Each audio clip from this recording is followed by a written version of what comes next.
You picked the wrong black woman to harass today. General Victoria Taylor's voice remains steady as Officer Harris twists her arm behind her back. Metal cuffs snap around her wrists, too tight, drawing blood. Talking back to an officer, Captain Wilson looms over her. That's how people like you end up with problems. Taylor memorizes his badge number, his name tag, the mole above his left eyebrow. Check her for weapons, Wilson commands. Harris jabs her ribs during the search, finds her wallet, keys, phone. He tosses them into an evidence bag. Something funny, Wilson demands when he notices her calm expression. Taylor says nothing. They miss the military-grade communicator hidden in her jacket lining. Get her in the car, Wilson barks. A night in holding should fix that attitude. They shove her head down, forcing her into the cruiser. They have no idea who they've just arrested. Fluorescent lights buzz overhead. The processing room smells of sweat and cleaning chemicals. Taylor stands perfectly still for her mugshot. The camera clicks. Name. The booking officer doesn't look up from his computer. Victoria Taylor. Address? She provides her Maple Avenue address. The officer pauses, eyes narrowing. That's in Westfield Heights. His tone changes, recognizing the predominantly black neighborhood. Taylor presses her thumb against the fingerprint scanner. Black ink stains her skin. Behind her, officers Wilson and Harris laugh by the water cooler. Another one from that neighborhood thinking she's special, Harris says, voice carrying deliberately. Acting like the checkpoint doesn't apply to her. Had to put her in her place, Wilson replies. These people need to learn. Taylor memorizes every word, every inflection, every face watching her processing. Phone call? She asks the booking officer. He points to the wall phone. One call, make it count. Taylor dials a number from memory. Not her lawyer, not family. Operations Center, Pentagon, answers a crisp voice. Authorization code Tango Delta 794, Taylor speaks clearly. Initiating protocol oversight Delta. Location transmitting? A moment of silence. Confirmed, General Taylor. Response team deploying. Timeline, 43 minutes. Taylor hangs up as Councilman Edward Bennett storms into the station. His expensive suit and championship ring gleam under the harsh lights. Another troublemaker? Bennett demands, looking through the glass at Taylor. Wilson nods. Just processing her now, sir. Good, Bennett says. These checkpoint resistors need consequences. The program is too important. Taylor is escorted to a holding cell. The door clangs shut. She sits on the metal bench, back straight, face composed. The clock on the wall reads 9:17 p.m. In exactly 43 minutes, everything will change. 2 hours earlier, sunset paints the sky orange over Westfield Heights. General Victoria Taylor drives her modest sedan through familiar streets. The neighborhood transitions from predominantly black to the wealthier, wider suburbs of Greenfield. Blue lights flash ahead. Police cruisers block the road. A checkpoint. Taylor slows, window already rolling down. She's done nothing wrong. This should take seconds. Officer Harris approaches, flashlight beams sweeping across her face. License and registration. Taylor reaches slowly for her glove compartment. May I ask what this checkpoint is for, officer? Harris stiffens. Just routine. ID now. She hands over her driver's license. Harris studies it, flashlight lingering on her address. Westfield Heights resident, he says into his radio. Requesting additional verification. Taylor notices his emphasis on her neighborhood. Is there a problem with my identification, officer? Wait here. Harris walks back to the cruiser, license in hand. Taylor watches through her rearview mirror. Harris shows her license to another officer. They both look at her car, laughing. Captain Wilson emerges from the command vehicle. Harris points at Taylor's car. Wilson nods, approaching with deliberate slowness. Step out of the vehicle, ma'am. His tone carries no respect with the formality. May I ask why this checkpoint is for, officer? Just routine. ID now. She hands over her driver's license. Harris studies it, flashlight lingering on her address.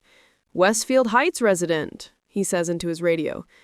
Requesting additional verification. Taylor notices his emphasis on her neighborhood. Is there a problem with my identification, officer? Wait here. Harris walks back to the cruiser, license in hand. Taylor watches through her rearview mirror. Harris shows her license to another officer. They both look at her car, laughing. Captain Wilson emerges from the command vehicle. Harris points at Taylor's car. Wilson nods, approaching with deliberate slowness. "Step out of the vehicle, ma'am." His tone carries no respect with the formality. "May I ask why this is happening, officer? My license is valid." "Step out now." Wilson's hand rests on his holster. "We're implementing enhanced search protocol." Taylor knows her rights. Enhanced search requires reasonable suspicion of criminal activity. "What's your suspicion, Captain?" Wilson's face hardens. "Out of the car." Taylor complies, movements deliberate. "I'd like to note that this appears to be selective enforcement." "We decide what's selective," Wilson says. "Hands on the hood." "I decline consent to search my vehicle without probable cause," Taylor states calmly. Terry v. Ohio and Delaware v. Prowse establish clear guidelines for, "Look at the lawyer here," Harris mocks, moving closer. "Thinks she knows the law." Taylor stands her ground. "I'm familiar with my Fourth Amendment rights." Wilson steps closer. "Your kind always want to make things difficult." "My kind?" Taylor raises an eyebrow. "Troublemakers," Wilson clarifies, but his meaning hangs transparent in the air. Other drivers watch from their cars, some record with phones. Wilson notices, gesturing to another officer. "Clear these vehicles through, no recordings." Taylor observes Officer Davis approaching cars, making people put phones away. She commits each face to memory, each badge number, each license plate. "Last chance," Wilson says. "Consent to search or face obstruction charges." "I respectfully decline and request a supervisor," Taylor says. Her voice remains steady, professional. "I am the supervisor." Wilson signals to Harris. "Detain her." Harris grabs Taylor's arm, twisting it behind her back. The pain shoots through her shoulder. "Stop resisting," Harris shouts, though she isn't resisting. "I'm not resisting," Taylor says clearly, aware of creating an audio record. "I'm complying under protest." Wilson steps closer. "You don't tell us how to do our jobs." Taylor notices Harris's body camera. The red recording light blinks off. "Your body camera appears to be malfunctioning, Officer Harris," she notes. "Mind your own business." Harris tightens his grip. Taylor's military training kicks in. She could disable both officers in seconds, but that's not why she's here, not tonight's mission. "I'll be filing a formal complaint," she says instead. Wilson laughs. "Good luck with that. Councilman Bennett personally oversees checkpoint operations. Your complaint goes straight to his trash can." Taylor's watch presses against her wrist. The military-grade device captures every word, every admission. Evidence gathering continues. "Search the car," Wilson orders another officer. "Sir, without a warrant," Taylor begins. "We have checkpoint authority under City Ordinance 27-9, Wilson interrupts. "Signed by the council last month." Taylor knows the ordinance, knows its constitutional flaws, knows exactly who pushed it through. "Find anything?" Wilson calls to the officer searching her car. "Clean, sir." Wilson seems disappointed. "Check under the seats. These Westfield people always hiding something." Taylor's fingers discreetly press a button on her watch. The GPS tracker activates. Pentagon systems now monitor her location in real time. "Nothing, sir," the officer reports. Wilson turns back to Taylor. "Well, you're still interfering with a lawful checkpoint. That's obstruction." "Citing constitutional protections is not obstruction," Taylor counters. And now arguing with an officer. Wilson nods to Harris. "Cuff her." The metal cuffs bite into her wrists. Harris secures them too tight deliberately. "Victoria Taylor, you're under arrest for obstruction of justice and resisting a lawful checkpoint inspection," Wilson recites, satisfaction in his voice. Taylor notices a young woman in a nearby car recording discreetly. Their eyes meet briefly. Taylor gives an imperceptible nod. "You have the right to remain silent," Wilson continues. "I am aware of my Miranda rights, Captain," Taylor interrupts. "I assume you're transporting me to the Greenfield station." Wilson pauses, thrown by her composure. "That's right. I'll need my phone call when we arrive." "You'll get what we decide to give you," Harris says, shoving her toward the cruiser. As they lead her away, Taylor glances at the checkpoint. Officer Davis turns away another Westfield Heights resident for additional screening. 3 cars with white drivers pass through without stopping. Pattern established, evidence accumulating. Harris pushes her head down, forcing her into the back seat. Officer Harris, badge number 4572, that use of force is unnecessary and excessive, Taylor states for her watch's recording. Shut up, Harris snaps, slamming the door. Through the window, Taylor watches Wilson speaking with another officer. He gestures towards Westfield Heights, laughs. The cruiser pulls away from the checkpoint. Taylor sits calmly in the back, mentally reviewing the Pentagon protocol she's just activated. The situation is proceeding exactly as anticipated. The interrogation room at Greenfield Station smells of stale coffee and floor cleaner. A single overhead light casts harsh shadows. The metal table is bolted to the floor. Taylor sits straight-backed in the uncomfortable chair. Her handcuffs remain tight. 2 hours have passed since her arrest. The door opens. Captain Wilson enters, carrying a thin folder and Taylor's confiscated belongings. He drops them on the table. Comfortable? His smile doesn't reach his eyes. Taylor doesn't respond. The less she says, the more they reveal. Wilson opens the folder. Victoria Taylor, Westfield Heights, address, no priors. He looks up. First time being educated about checkpoint compliance? I'd like to speak with an attorney. Soon enough. Wilson circles the table. We're just having a conversation first. I invoke my right to counsel. Taylor's voice remains level, precise. Wilson ignores her. See, we have a problem in this town. People who don't respect authority. People who think rules don't apply to them. He leans against the wall, studying her. Checkpoints keep Greenfield safe. Some folks don't like being checked. Those folks usually have something to hide. Taylor remains silent.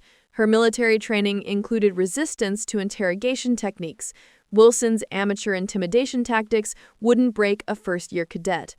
Nothing to say? Wilson flips through her wallet. Interesting idea you've got here. He pulls out her military ID, studies it, snorts. Marine Corps General, 4 stars? He tosses it on the table. Nice fake, adding impersonating military personnel to your charges. Taylor watches him carefully. That identification is authentic. Right, Wilson laughs. And I'm the Secretary of Defense. His phone buzzes. He checks the screen, nods slightly. Our concerned citizen is here, Wilson says, moving to the door. Someone wants to meet the latest checkpoint troublemaker. Taylor's photographic memory catalogs every procedural violation, every failed Miranda compliance, every civil rights infringement. Wilson leaves. Through the thin walls, Taylor hears a new voice, authoritative, impatient. Another one from that neighborhood? The voice must belong to Councilman Bennett. Yes, sir, Wilson responds. Gave us the usual constitutional speech, had a fake military ID too. Military? Bennett sounds interested. What branch? Marines. Claims to be a general. Wilson's laugh carries through the wall. Get what you need and process her, Bennett says. Make an example. These checkpoint assisters are undermining the whole program. Taylor notices the one-way glass, feels Bennett watching from the other side. The door opens again. Wilson returns with Officer Harris. Let's try again. Wilson slaps a form on the table. Sign this confession to obstruction. Take a misdemeanor charge and you'll be out by morning. Taylor studies the document without touching it. I'll need my attorney present before signing anything. Harris steps forward.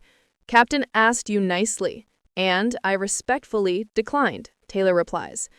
Wilson nods to Harris, who moves behind Taylor's chair, his presence meant to intimidate. You people from Westfield Heights think you're special, think the rules don't apply to you, but Councilman Bennett's checkpoint program has cut crime in Greenfield by 30%.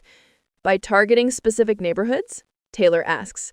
Wilson's expression hardens. By enforcing the law where it needs enforcing. Selective enforcement isn't legal enforcement, Taylor says. Harris places heavy hands on her shoulders. You should listen to the captain. Taylor doesn't react to the physical intimidation. I believe this interview is over until my counsel arrives. Wilson collects her belongings, intentionally dropping her military ID on the floor. He steps on it as he walks around the table. This little military costume doesn't impress me, he sneers, picking up the ID, though I admire the attention to detail. 4 stars, ambitious fake. He tosses the ID back on the table. Harris increases pressure on Taylor's shoulders. We've got all night, Wilson says. Plenty of time for you to reconsider that signature. A sharp knock interrupts. The door opens immediately. Detective David Morales stands in the doorway. His expression shifts from professional to confused as he takes in the scene. Captain, Morales says carefully. A moment outside. Wilson hesitates, then nods to Harris. Watch her. The door closes behind them. Through the wall, Taylor hears urgent whispers. The conversation grows heated. Someone knocks urgently on the interrogation room door. The door opens.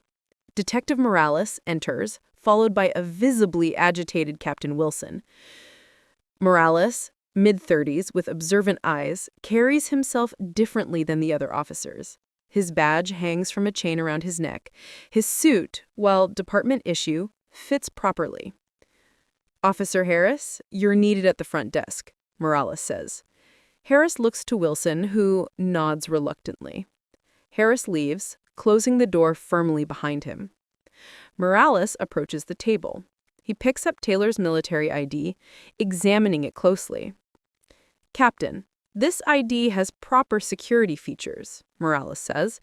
The holographic seal, microprinting, UV watermarks, all authentic military issue. Wilson scoffs. It's a good fake. No, sir. Morales places the ID gently on the table. I served before joining the department.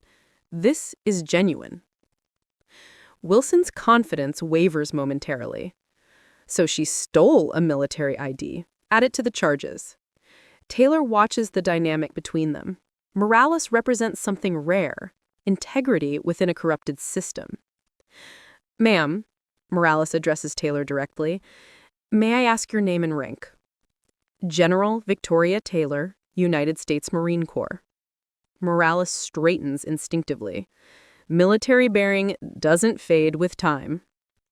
And what brings you to Greenfield, General? Morales asks. Before Taylor can answer, Wilson interrupts. Detective, she's being processed for obstruction and checkpoint evasion. Her occupation is irrelevant. Sir, if she's active military, we have jurisdictional protocols to follow, Morales counters. Wilson steps closer to Morales. I'm handling this case. Captain, department policy requires verification of military credentials. Morales persists. Section 14 of our procedural manual specifically states, I know the manual, Wilson snaps. Then you know we're already in violation of proper procedure. Morales doesn't back down. No attorney present, despite request. Extended detention without processing. Extended detention without processing. Wilson's jaw tightens. Detective, remember your place. My place is ensuring department procedures are followed, Morales replies evenly.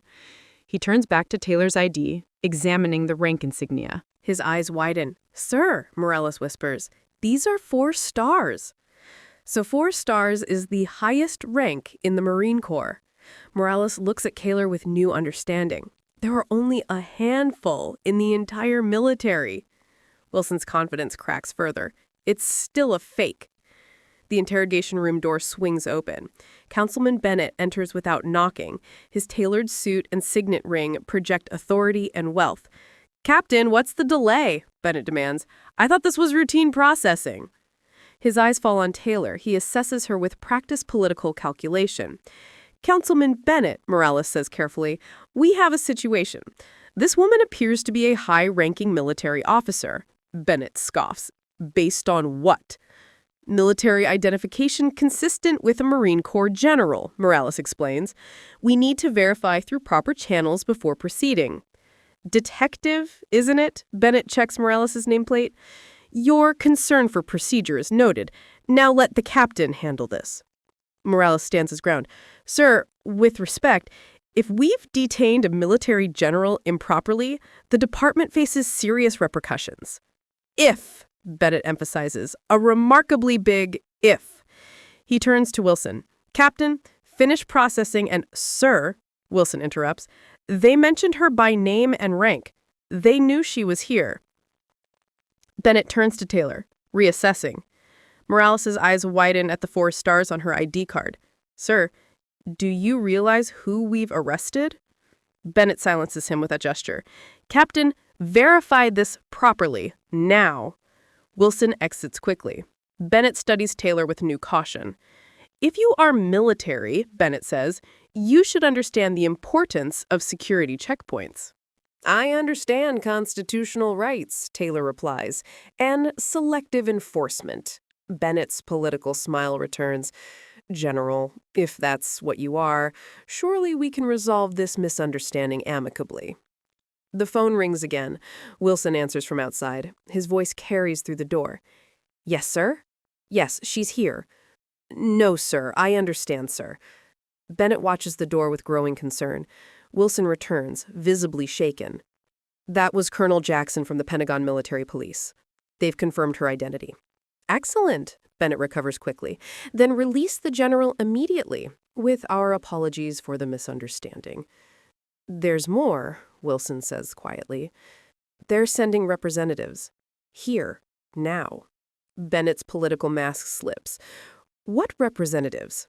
A military investigation unit, Wilson says.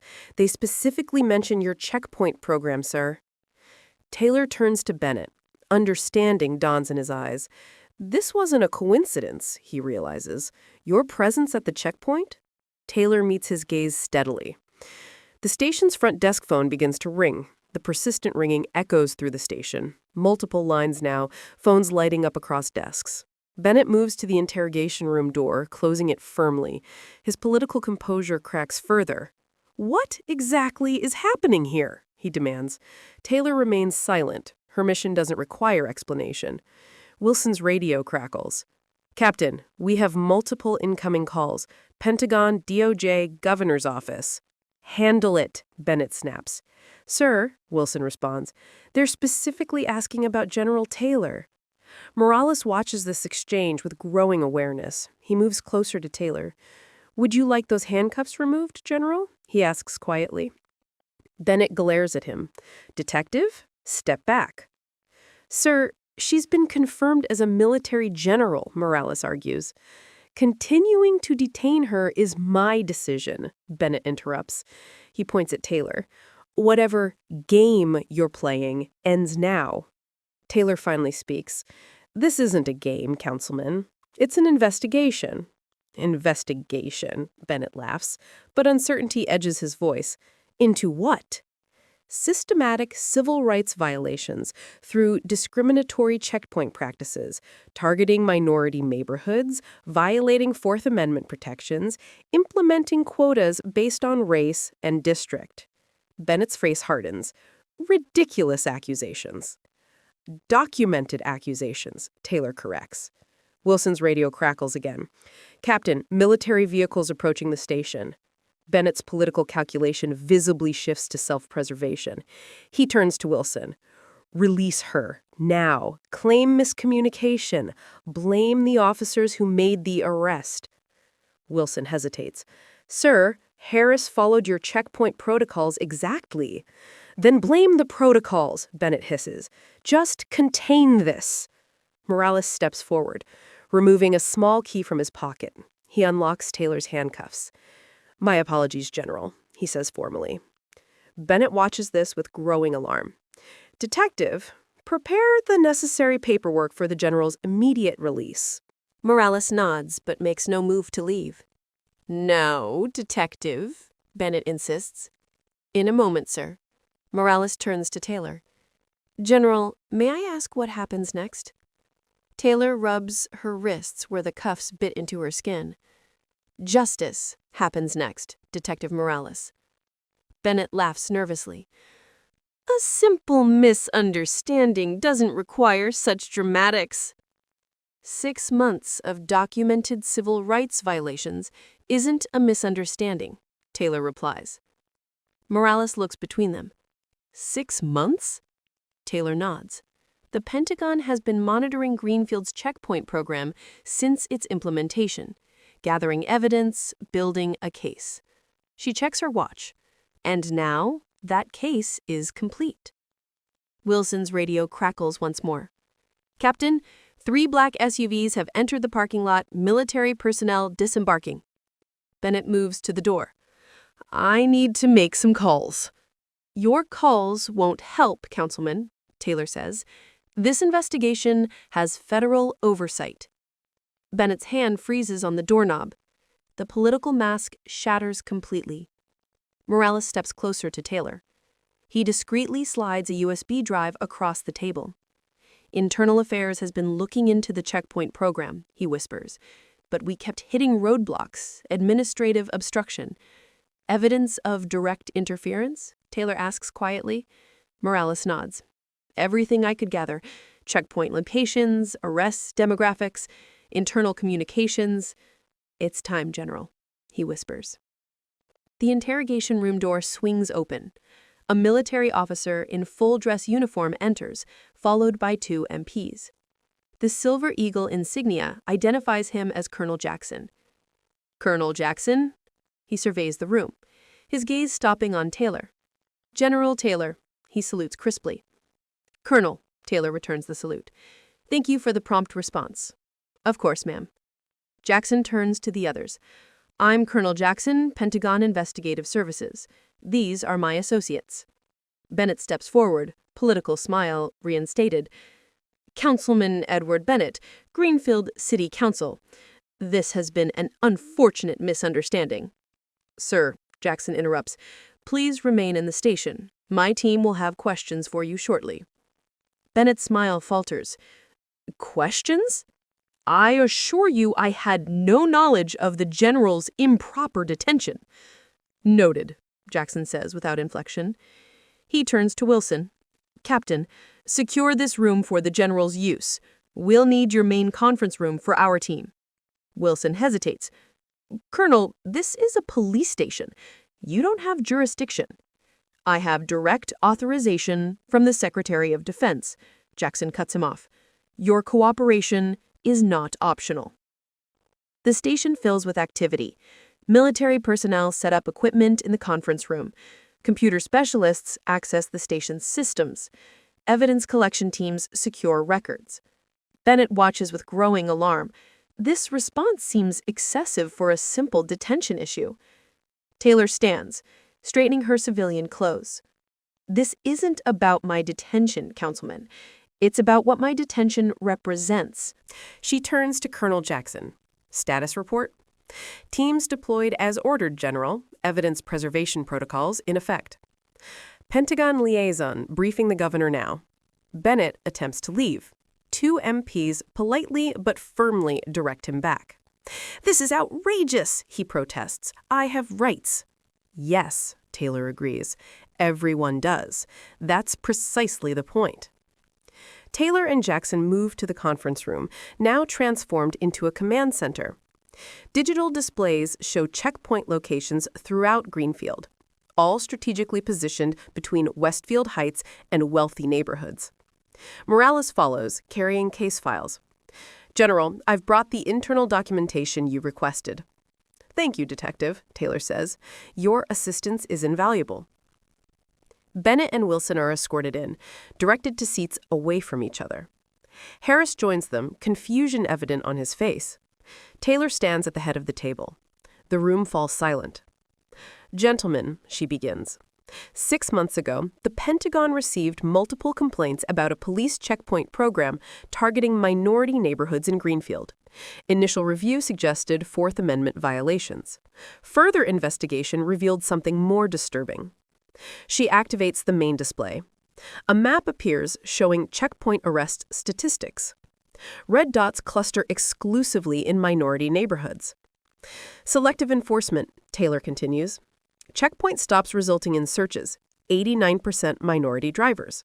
Arrests from those stops, 94% minority citizens.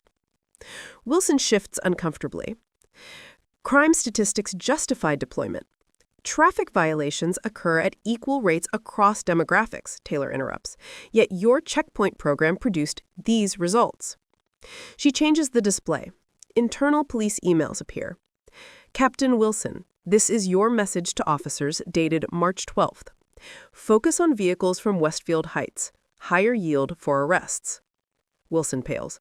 That's taken out of context. Context is provided by your arrest quotas, Taylor replies, displaying another document specifically targeting Westfield Heights residents. Bennett interrupts. General, these operational details were handled by the police department. As councilman, I merely approved the program concept. Taylor turns to him. Is that so? She nods to Colonel Jackson, who displays a new document. Bennett's signature appears at the bottom of detailed checkpoint operating procedures. This directive specifies targeting specific neighborhoods, Taylor notes. Your signature authorizes racial profiling, Councilman. Bennett's political facade cracks completely. This is a witch hunt. This is accountability, Taylor corrects. She turns to Morales. Detective, please share what you found during your internal investigation. Morales steps forward. 6 months ago, I noticed troubling patterns in checkpoint arrests. When I raised concerns through proper channels, I was reassigned. I continued documenting discrepancies. He opens his file. Checkpoint officers were instructed to use different standards based on drivers' race and residence. Westfield Heights vehicles received heightened scrutiny regardless of driving behavior. Wilson interrupts. That's not... Your body cam footage contradicts you, Captain, Taylor says. She plays a video. Wilson appears instructing officers before a checkpoint deployment. Remember, Westfield cars get the full treatment. Make the stop stick. Bennett stands abruptly. I need to contact my attorney. You'll have that opportunity, Taylor assures him, after we complete this interview. She slides a folder across the table. These are just from the last 6 months. Captain Wilson's face drains of color as he opens the file. The investigation continues into the night. Military personnel process evidence. Technical teams analyze department servers. Legal advisors document violations. In a quiet corner of the conference room, Taylor finds Morales reviewing files. Detective, she says, joining him, your assistance has been crucial. Morales looks up, exhaustion etched on his face. I should have done more sooner. You did what you could within a corrupt system, Taylor says. That takes courage. Morales closes the file. When I transferred to Greenfield, I had no idea. The checkpoint program was already established, presented as innovative community policing. When did you realize the truth? Taylor asks. Morales hesitates, pain flashing across his features. 3 months ago, he finally says. My brother came to visit. He was stopped at a checkpoint, detained for hours. No charges, just intimidation. He stares at his hands. He's a pediatric surgeon. Drives a nice car. But they only saw a black man in the wrong neighborhood, Taylor finishes. Morales nods. I filed complaints, used proper channels. Evidence disappeared. Witnesses changed statements. The system protected itself. That's why I'm here, Taylor says. Sometimes the system needs external pressure to change. Why you specifically? Morales asks. Why did the Pentagon send a 4-star general for a local police investigation? Because some issues transcend jurisdiction. Civil rights violations impact national security, erode public trust, undermine the Constitution we're all sworn to protect. Morales absorbs this. What happens to the officers? To Bennett? Justice, Taylor says simply. Due process, the same rights they denied others. And the people they wrongfully arrested, the lives they damaged. Part of the remedy includes case reviews, expungements, compensation. Taylor meets his eyes. Your brother's case will be among them. Morales wipes his eyes quickly. This isn't just about today, is it, General? No, she answers. It's about every day before this and every day that comes after.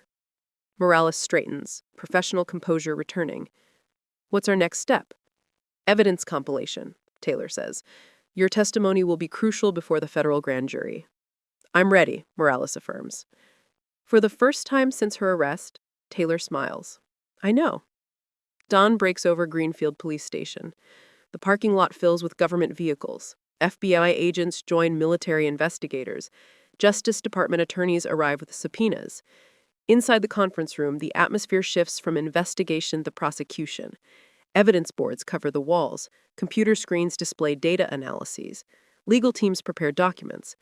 Captain Wilson sits alone, separated from his officers.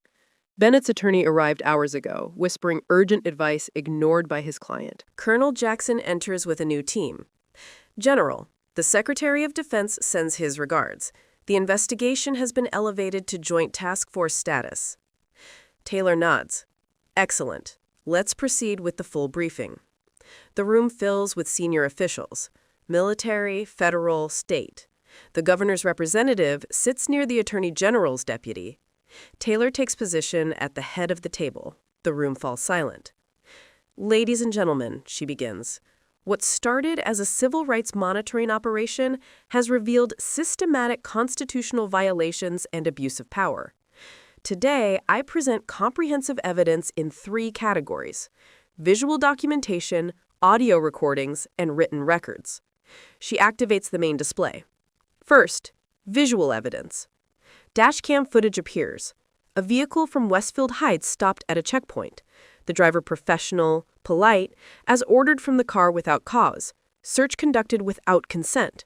When he questions the legality, he's arrested for obstruction.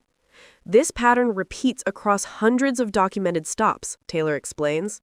She shows split-screen footage. White drivers pass through checkpoints with cursory checks. Black drivers from Westfield Heights face extended detentions, searches, and frequent arrests. Checkpoint camera systems captured clear racial disparities in enforcement, Taylor continues. White drivers were stopped at 8% frequency, black drivers at 82%. Bennett interrupts. Selective editing can create false patterns. These are your department's unaltered recordings, Councilman, Taylor replies, complete timestamps intact. She displays a heat map of checkpoint placements. Checkpoints were exclusively positioned to intercept residents leaving minority neighborhoods, particularly Westfield Heights. Wilson shifts uncomfortably. Strategic deployment based on traffic patterns was contradicted by your own traffic study, Taylor interrupts, displaying the document which recommended different locations entirely. She moves to a new screen. Second category, audio evidence. Taylor activates an audio file. Wilson's voice fills the room. Councilman wants more arrest from Westfield. Make it happen. Officer Harris responds, even without cause? Wilson, find cause. Broken taillight. Failure to signal. Get them out of the car, you'll find something. Bennett stands. That recording could be anyone. Voice pattern analysis confirms Captain Wilson and Officer Harris, Taylor replies, recorded during official briefings. She plays another recording, Bennett's voice now. The checkpoint program serves 2 purposes. Public safety is what we tell the press. Property values is why we're really doing it. Keep the element where it belongs, in Westfield, not in our neighborhoods. Bennett sinks back into his chair. My military-grade watch recorded our entire interaction last night, Taylor explains, including unguarded comments when you thought I couldn't hear. The federal officials exchange glances. The evidence mounts beyond dispute. Finally, Taylor continues, documentary evidence. The screen displays internal emails, text messages, and official memoranda. Wilson to officers, use checkpoint quota system as discussed. Bennett wants numbers up in Westfield demographic. Department statistics appear. Arrest rates by race. Search rates by neighborhood. Conviction outcomes by demographic. The data reveals unmistakable discriminatory patterns, Taylor explains. Checkpoint stops led to arrest for black drivers at 7 times the rate of white drivers, for identical violations. She displays arrest reports, side by side, same violation, different races, different outcomes. But the most damning evidence comes from the program's origin, Taylor says. She reveals city planning documents, property developer communications with Bennett, financial records. Councilman Bennett received substantial contributions from developers looking to revitalize Westfield Heights, Taylor explains. Their development strategy required displacing current residents. The documents tell the story. Checkpoint harassment designed to pressure Westfield residents to leave, property values driven down, developers positioned to purchase at depressed prices. Civil rights violations driven by financial motivation, Taylor concludes. Bennett's attorney whispers urgently in his ear. Bennett ignores him. This is fabricated, Bennett insists, a politically motivated attack. The evidence speaks for itself, Taylor replies. And now the final piece. She nods to Morales, who connects his USB drive to the system. Detective Morales conducted his own internal investigation, Taylor explains, documenting checkpoint operations from within. Morales stands. I collected evidence of quotas targeting specific neighborhoods, documented systematic civil rights violations, recorded instructions to ignore constitutional protections. His files appear on screen. Officer performance reviews tied to Westfield Heights arrest numbers, checkpoint schedules targeting black churches, community centers, and businesses. Most critically, Morales continues, I discovered that complaints about checkpoint practices were systematically buried. He displays the evidence. Complaint forms marked resolved without investigation. Witness statements altered. Video evidence deleted. When residents attempted to use proper channels for redress, Morales explains, the system was designed to silence them. The room falls silent as officials review the overwhelming evidence. This operation wasn't about my personal detention, Taylor explains. I volunteered to test the system directly after months of intelligence gathering. My experience matched exactly what our investigation predicted. She turns to Bennett. Your checkpoint program violated the Fourth Amendment, targeted citizens by race, obstructed justice when challenged. The Justice Department official stands. We've seen enough. This evidence supports federal civil rights charges. Bennett looks around desperately. This is a misunderstanding. The program had legitimate public safety goals. The evidence contradicts that claim, Taylor responds. Bennett's attempts one last defense. General Taylor intentionally provoked officers, created this situation, entrapment. I simply drove through a public checkpoint, Taylor replies calmly. My rights were violated because of who I am and where I live, exactly like hundreds of other citizens. She displays the final document. This is the classified Pentagon investigation authorization, signed by the Secretary of Defense, launched after multiple military personnel reported discriminatory treatment at your checkpoints. The reality of his situation finally hits Bennett. He turns to his attorney in panic. The investigation is complete, Taylor announces. Federal prosecutors will now determine specific charges. The Pentagon investigator connects the final laptop to the projector. This evidence goes back 3 years. FBI agents approach Wilson, Harris, and other implicated officers. Justice Department officials surround Bennett.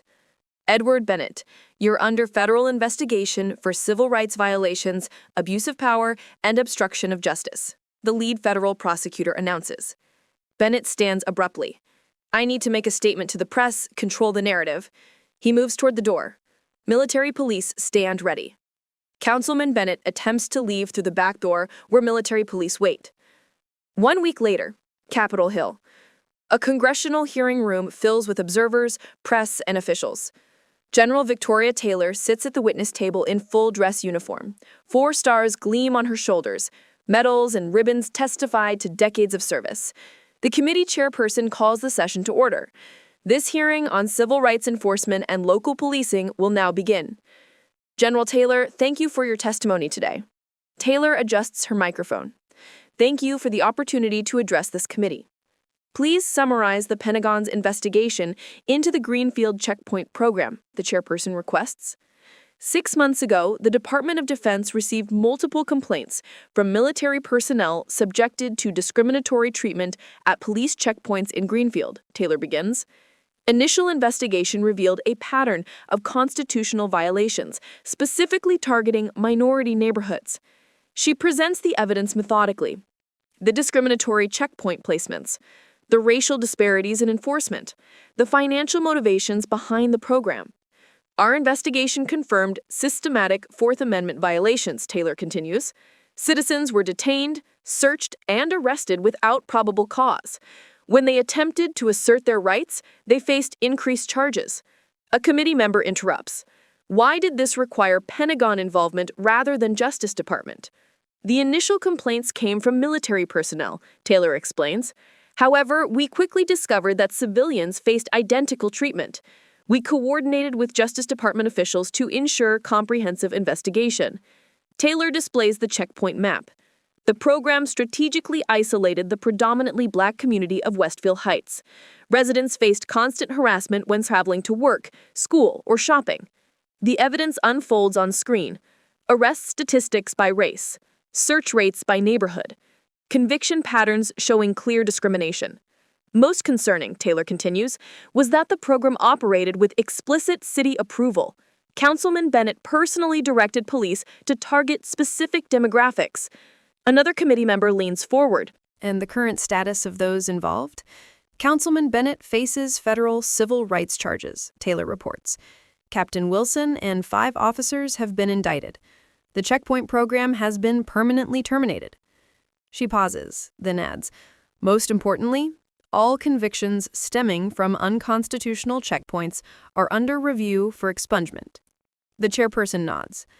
General, your decision to personally test the checkpoint system was unconventional. What motivated this approach? Sometimes systems only reveal their true nature through direct experience, Taylor explains.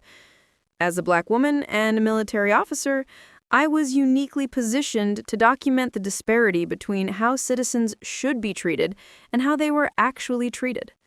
A supportive committee member speaks. I'd like to recognize Detective David Morales, whose internal investigation provided crucial evidence. Detective, please stand. Morales rises from the audience. The room applauds his courage. Detective Morales risked his career to document these violations, Taylor acknowledges. His ethical commitment represents the best of law enforcement. The chairperson turns serious. What changes do you recommend to prevent similar abuses nationwide? First, independent oversight of checkpoint operations, Taylor suggests. Second, mandatory data collection on stops by demographic. Third, clear consequences for departments showing discriminatory patterns. She looks directly at the committee. Most importantly, we must recognize that constitutional rights aren't optional. They don't depend on race, neighborhood, or economic status. The hearing continues, with questions and testimony. Taylor provides detailed responses, always returning to the core principle, equal protection under law. As the session concludes, the chairperson makes an announcement. Based on this investigation, we're introducing legislation establishing federal standards for checkpoint operations. The Equitable Enforcement Act will require transparency, accountability, and constitutional compliance. Outside the hearing room, Taylor meets with Morales. The committee was impressed with your evidence, she tells him. The FBI has offered you a position with their Civil Rights Division. Morales smiles. I've accepted. Change sometimes requires working from the inside. And your brother? Taylor asks. His record has been expunged, Morales confirms. He's helping organize the class action lawsuit for other checkpoint victims. Taylor nods approvingly. Justice works slowly, but it does work. When good people insist upon it, Morales adds. 2 months later, a community center in Westfield Heights. Residents gather for a town hall meeting with their new police chief. Taylor, now in civilian clothes, sits quietly in the back. She watches as Morales, no longer a detective but a community liaison, facilitates dialogue between residents and police. The new chief announces reformed policies, body cameras always activated, stop data publicly available, community oversight board with real authority. After the meeting, an elderly resident approaches Taylor. You're the general, aren't you? The one who brought down those checkpoints? Taylor smiles. I just helped expose the truth. You did more than that, the woman says. My grandson was arrested at one of those checkpoints, lost his scholarship because of it. Now his record's cleared and he's back in college. I'm glad to hear that, Taylor responds. One thing I don't understand, the woman continues, you're a general. You could have used your rank from the beginning. Why go through the arrest? Because most people can't use rank or privilege to protect their rights, Taylor explains. The system should work equally for everyone, not just those with status. The woman nods thoughtfully. My grandson wants to be a lawyer now, says somebody needs to know the law to protect the community. He's right, Taylor agrees. Knowing your rights is the first step to defending them. Outside, Morales waits to drive Taylor to the airport. Returning to the Pentagon? He asks. Yes, Taylor confirms. But our civil rights oversight won't end with Greenfield. This case established a template for identifying similar patterns nationwide. The checkpoint is gone, Morales observes as they drive past its former location. But the work continues. Taylor looks out at the community. Families walking freely. Residents no longer afraid of arbitrary enforcement. This is what security actually looks like, she says. Not checkpoints and harassment, just people living their lives with dignity and equal protection under the law. The committee chairman gavels the session closed. This hearing is concluded, but our work has just begun. General Taylor steps into the sunlight outside the Capitol building. 6 months later, Pentagon conference room. General Taylor stands before a wall of monitors displaying checkpoint data from cities nationwide. Colonel Jackson enters with fresh reports. Implementation of the new oversight protocols is proceeding as scheduled, General. 17 departments have voluntarily reformed checkpoint practices. And the resistors? Taylor asks. Justice Department has opened investigations into 9 jurisdictions showing similar patterns to Greenfield. Taylor studies the data. Red flags highlight familiar patterns. Checkpoints concentrated around minority neighborhoods. Disparate enforcement statistics. Suppression complaints. The Greenfield model is proving effective, Jackson notes. Identifying indicators of systemic discrimination before they become entrenched, Taylor nods. And our military personnel reports? Down 63%, Jackson confirms. The warning system works. Service members report potential civil rights issues directly to our office now. Taylor's secure phone chimes. A text from Morales. Bennett sentenced today. 5 years federal. Restitution ordered for checkpoint victims. Justice delayed but delivered. Her assistant enters. General, your next appointment is here. A young black woman in Air Force uniform enters. Lieutenant Jasmine Williams, recently detained at a checkpoint outside Maxwell Air Force Base. Lieutenant, Taylor greets her. Thank you for reporting your experience. General, Williams salutes crisply. I wasn't sure if it warranted attention until I heard about your Greenfield operation. Every data point matters, Taylor assures her. Your report matches others from that jurisdiction. Williams straightens. What happens now, ma'am? Now, Taylor explains, we follow the evidence, document the pattern, ensure constitutional protections apply equally to everyone. She moves to the window, looking out at the Pentagon courtyard, where service members from all backgrounds serve a common mission. The uniform doesn't protect us from discrimination, Taylor tells Williams. But it does give us the responsibility to uphold the Constitution for ourselves and for every citizen. Williams nods in understanding. That's why I reported it, not just for me. Exactly, Taylor agrees. Systems only change when good people recognize injustice and take action. She returns to the data displays, to the work that continues. No checkpoints, Taylor says. No double standards. Just equal justice under law. The map of America glows on the screen before her. Each indicator represents work to be done. Communities waiting for fairness, rights requiring protection. General Taylor gets back to work. Did that story grab your attention? Hit that like button right now to support more hard-hitting justice thrillers like this one. PAP Stories delivers powerful, voice-only narratives that keep you engaged, whether you're commuting, working out, or just relaxing. Our signature storytelling style brings you into intense moments of injustice and the satisfying path to accountability. Subscribe to never miss our weekly uploads featuring gripping justice thrillers, stories of ordinary people facing extraordinary challenges, powerful narratives with unexpected twists, premium voice-only content perfect for multitasking. Turn on notifications so you'll know immediately when we drop our next story. Your support helps us create more content that matters. PAP Stories. Justice speaks volumes.